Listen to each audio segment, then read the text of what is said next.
কৃষি সম্প্রসারণ অধিদপ্তর কুমিল্লার উপপরিচালক আইয়ুব মাহমুদ বলেন, বিদেশে সবজি রপ্তানি করা গেলে গোমতী-চরের চাষিরা আরও বেশি লাভবান হবেন। তাদের জীবনমানের উন্নতি হবে। জৈব সার ব্যবহার সহ উত্তম কৃষি চর্চা করা গেলে 50 টাকার লতি বিদেশে 300 টাকা বিক্রি করা যাবে।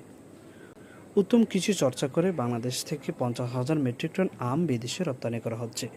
তবে এই জন্য আমাদের সততার পরিচয় দিতে হবে।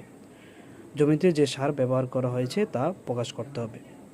কৃষি ও পুষ্টি নির্ভর টেকসই বাংলাদেশের প্রকল্প সামনে রেখে কুমিল্লা আদর্শ সদর উপজেলায় অনুষ্ঠিত পার্টনার ফিল্ড স্কুল কংগ্রেসে প্রধান অতিথির বক্তব্যে এসব কথা বলেন।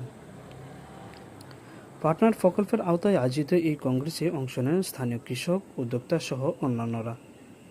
কুমিল্লা আদর্শ সদর উপজেলা কৃষি সম্প্রসারণ অধিদপ্তরের আয়োজনে উপজেলা পরিষদ মিলনায়তনে আয়োজিত এই অনুষ্ঠানে সভাপতিত্ব করেন উপজেলা কৃষি কর্মকর্তা মোহাম্মদ নিজামুদ্দিন।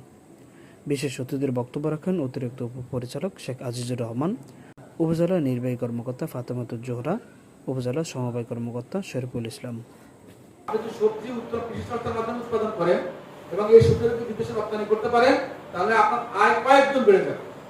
যেখানে প্রচুর এখানে 50 টাকা, আপনি বিদেশে রপ্তানি করলে পাবেন কমপক্ষে 300 টাকা। বাংলাদেশ থেকে এবছর প্রায় 50,000 মেট্রিক টন আম বিদেশে রপ্তানি হচ্ছে। কোন আমগুলা যাচ্ছে?